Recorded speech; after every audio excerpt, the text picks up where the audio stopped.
નમસ્કાર દર્શક મિત્રો, હું છું નાથ બાવા ભાવિની. સ્પીડ ન્યૂઝ 70માં આપ સૌનું સ્વાગત કરું છું. જોઈશું આજના સમાચાર વિગતવાર.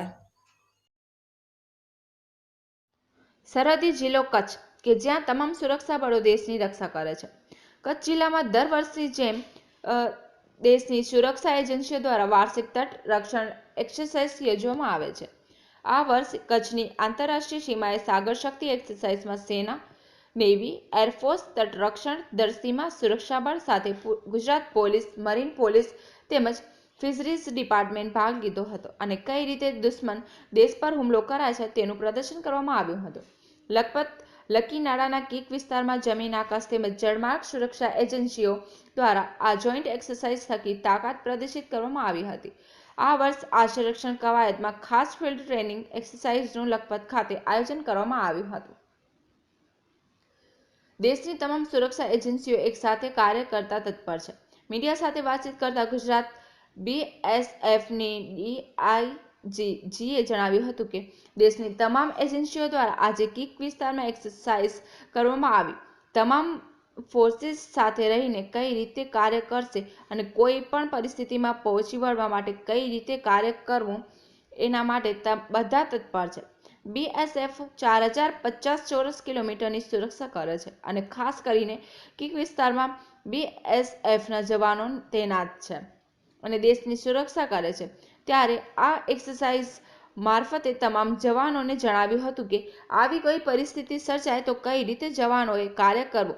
ઉપરાંત કોર કમાન્ડ્સ પણ અહીં આવીને એક્સરસાઇઝ જોઈ અને સમજી અને અન્ય જવાનોને સૂચના પણ આપ્યું કે કઈ નવી વસ્તુ કરી શકાય છે. સ્ટોરી રમેશ ભાનુશાલી, નલિયા, અબડાસા, કચ્છ. में देख रहे हो इस प्रकार की एक्सरसाइज से क्या फ़ायदा मिलेगा सुरक्षा को? वो जो आप देख रहे हैं कि ड्रग्स की एक्टिविटी जो बढ़ी है वो इस सेक्टर से आगे है, मतलब ये मेनली समंदर में है. जो मेन सी है अरेबियन सी, उसके अंदर ही आता है, जो क्रीक से आगे निकल जाएगा. वहाँ पे अगर आप देखें तो पिछले 3 साल में 2017 के आगे करीब 5000 किलो हेरोइन पकड़ी गई है अलग अलग एजेंसीज़ ने. उसमें कोस्ट गार्ड भी है, ATS भी है, पुलिस भी है, जो इंडियन नेवी भी है, DRI भी है, कस्टम्स है. उन सब लोगों ने मिलकर के जो काम किया उसमें उन्होंने इफ़ेक्टिवली करीब 5000 किलो से ज़्यादा हेरोइन पकड़ी. करीब लगभग 10 इंसिडेंट्स है टोटल. तो ये एक इंटरनेशनल ड्रग रूट है, ट्रेड का ड्रग रूट है, ये इंटरनेशनल ट्रेड रूट है ड्रग्स का. इसके ऊपर सारी एजेंसी सजग है और सभी जान रही हैं उनको क्या करना है. तो इस पर बड़ा इफेक्टिव तरीके से ये लोग काम कर रहे हैं सारे, सभी लोग शामिल तरीके से, और होगा इफेक्टिवली कंट्रोल होगा. आप देख रहे हैं इतनी बड़ी भारी तादाद में सीजर हुआ है. वेरज इस सेक्टर में जो जिस सेक्टर की हम अभी बात कर रहे हैं, यहाँ पे अगर देखें आप 2020 के बाद में कोई इंट्रूजन नहीं है, नॉट ए सिंगल बोट. ना तो बोट एक बोट पकड़ी गई थी सर क्रीक के माउथ के ऊपर, जस्ट कोई 3-4 किलोमीटर उसमें आईवी के पास में. बाकी उसके अलावा हरामी नाला से मछुआरों का या बोट का कोई इंट्रूजन नहीं है. 2020 के बाद में हमने उसको कम्प्लीटली सील किया है. तो यहाँ इस इलाके में ड्रग्स की प्रॉब्लम नहीं है. यहाँ पे कुछ पैकेट चरस के ज़रूर पकड़े गए थे जो कि बह के आए हैं पाकिस्तान में. कराची के पास में उन्होंने शिप्स के से कोई फेंके हुए पैकेट बह के आए थे, वो चरस के पैकेट यहाँ पकड़े गए हैं. इसके अलावा इस इलाके में इंट्रूजन और वो ड्रग्स वाला दोनों ही केस नहीं है. ये एक्सरसाइज सागर शक्ति इस क्रीक सेक्टर में की गई, जिसके अंदर सारी agencies, Indian army, air force, navy, coast guard, police, intelligence agencies, marine police, BSF, सभी लोगों ने मिल कर के इसमें काम किया. और जो इसके इंटीग्रेशन का इशू था उसको बहुत कामयाब तरीके से एड्रेस किया. सारी फोर्सेस मिल के एक साथ किस तरीके से काम करेगी, किसी भी इवेंचुअलिटी में, किसी भी हालात को फेस करने के लिए सारी एजेंसीज एक साथ मिल के कैसे काम करेगी, उस पर काम किया. और सभी देश की सुरक्षा के लिए कमिटेड है और देश की सुरक्षा के लिए कामयाब तरीके से सभी लोगों ने इसको समझा, अपने अपने रोल्स को, और कोई इशूज़ जिनके थे, प्रॉब्लम्स थी किसी की, उनको भी एड्रेस किया साथ साथ में. और BSF आप सभी जानते हैं कि क्रीक सेक्टर को जो जिसको BSF गार्ड करती है, लेकिन इसके साथ साथ बीएसएफ एक्सक्लूसिवली इसको क्रीक सेक्टर को पूरे 4050 स्क्वायर किलोमीटर इसको गार्ड करती है। इसके अंदर जो डिप्लॉयमेंट है उसके बारे में पूरा डिस्कशन हुआ। उसके जो कॉन्सेप्ट्स को देखा गया कि अगर ये इवेंचुअलिटी चाहिए तो हम कैसे हैंडल करेंगे।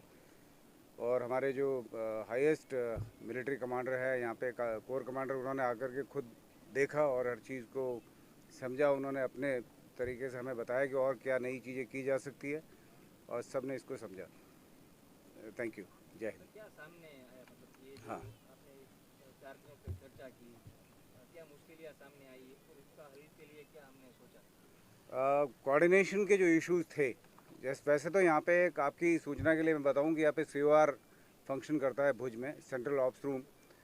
तो उसके ज़रिए सारी की सारी 20 एजेंसीज उसमें हैं। सभी एजेंसीज उसमें रेगुलर बेसिस पे मिलती हैं और कोई भी इशू होता है उसको एड्रेस करते हैं। यहाँ पे हमने लार्जर लेवल पे, एक बड़े लेवल पे Indian army, Indian air force, Indian navy, Indian coast guard, police, intelligence agencies, BSF, तमाम लोग सारे उन्होंने आकर के इस बात को समझा क्या प्रॉब्लम्स आ सकती हैं और उन सारी प्रॉब्लम्स को एड्रेस किया। जो चैलेंजेस इसमें होते हैं, कोऑर्डिनेशन के चैलेंजेस इश्यूज होते हैं, मल्टी एजेंसीज फंक्शनिंग के अंदर ये होता है हमेशा, उसको एड्रेस करना एक बड़ा अच्छा स्टेप रहा है, बहुत अच्छा स्टेप रहा। और हमने अपने जो वे फॉरवर्ड जो हमें दिमाग में था सबके, वो हमने समझा हमें और क्या आवश्यकता है उसको उस पर विचार किया गया। सर, जिस प्रकार से ड्रग्स की हेरफेर की जो घटना है वो बढ़ रही है, मछुआरों पर आए दिन फायरिंग भी हो रहा है, क्या चुनौती आप? Yes sir. जैसे अभी सर ने बताया कि हमारा जो अभी मेन फोकस कोस्टल सेक्टर पे ही है और उसमें कोस्ट गार्ड के साथ हमारी कोऑर्डिनेशन बहुत अच्छी है और हम मिलके जॉइंट पेट्रोलिंग भी करते रहते हैं। तो जो हमारे पास जहाँ जहाँ पे भी कुछ कमियां हैं बोट्स की, जैसे आपने बताया, वहाँ पे हम अपने कोस्ट गार्ड के साथ मिलके पेट्रोलिंग करके हम जॉइंट पेट्रोलिंग के थ्रू उसको अपने मेकओवर करते हैं। But over period of time जो है हमारे जितने भी वल्नरेबल पॉइंट्स हमने आइडेंटिफाई किए हुए हैं अलोंग द कोस्ट, वहाँ पे मैन पावर डिप्लॉयमेंट प्लस हमारी जो प्राइवेट बोट्स के थ्रू भी हम पेट्रोलिंग करते आए हैं और वो हम और उसको कैसे स्ट्रेंथन कर सके उसके लिए हम कंटिन्यूसली वर्कआउट कर ही रहे हैं।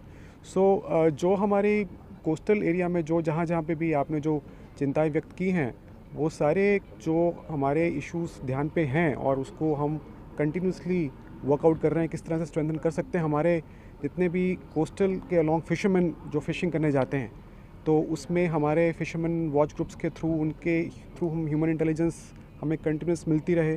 हमारी कोस्टल चेक पोस्ट, हमारे जो वहाँ पर लैंडिंग पॉइंट और फिशिंग पॉइंट पे हमारी डिप्लॉयमेंट थ्रू SRD सागर रक्षक दल जो है हमारे डिप्लॉयड रहते हैं। जहाँ जहाँ पे भी हमारी अभी महकम में कमी है GRD SRD की, वो भर्ती भी हम कर रहे हैं ताकि SRD भी हम और ज़्यादा रिक्रूट करके उनको भी लैंडिंग पॉइंट और फिशिंग पॉइंट्स पर डिप्लॉय कर सकें। तो इस तरह से काफ़ी ज़्यादा जो आपने जो सवाल किया है, बिल्कुल वो उसके ऊपर पिछले कुछ टाइम से हम वर्कआउट कर ही रहे हैं। हम फीडबैक भी कंटिन्यूसली गवर्नमेंट को, हमारे जो हायर ऑफिसर्स को दे रहे हैं ताकि हमको वहाँ पे हमारी जो कैपेबिलिटीज़ इम्प्रूव करने के लिए हमको और रिसोर्सेज मिले। तो उस पर कंटिन्यूसली काम चल ही रहा है। સાહેબ, ખાસ કરીને જખો બંદરથી જે બોટો ઓપરેટ થાય છે તેમાં ફિશરીઝ ડિપાર્ટમેન્ટની ખૂબ જ બેદરકારી હોય છે। કેટલા લોકો અંદર ફિશરિંગ કરવા માટે જાય છે અને પાછા ફિશરિંગ કરીને કેટલા લોકો પરત આવ્યા છે, કોઈ પણ લિસ્ટ હોતું નથી સર। યસ, એમાં શું છે કે CORમાં આપણે એના ઉપર ચર્ચા આપણે કરતા જ હોઈએ છીએ કે ફિશરીઝની પણ જે એમના પાસે પણ રિસોર્સિસની જે પણ ખામીઓ છે એ ખામીઓને કઈ રીતે એ પૂરી કરી શકે એના માટે કન્ટિન્યુઅસલી પણ ફીડબેક ઉપર આપતા જ હોય છે। આપણે કોસ્ટલ સિક્યોરિટી માટે ત્રિમાસિક એક મીટિંગ કલેક્ટર સાહેબની અધ્યક્ષતામાં પણ ચાલતી હોય છે, એમાં પણ આપણે પોઈન્ટ્સ ઇસ્યુ રેઝ કર્યા છે અને એમાં રિસન્ટલી આવા પ્રશ્નો જ્યારે ઊભા થયા ત્યારે આપણા તરફથી ચેકિંગ વગેરે પણ આપણે વધારવામાં આવી। કન્ટિન્યુઅસલી આપણે મોનિટર કરી રહ્યા છે સિચ્યુએશનને અને ફીડબેક પણ આપણે ઉપર આપી રહ્યા છે કે એને ઇમ્પ્રૂવ કરવા માટે જે પગલાઓ લેવા જરૂરી છે આપણે લઈએ।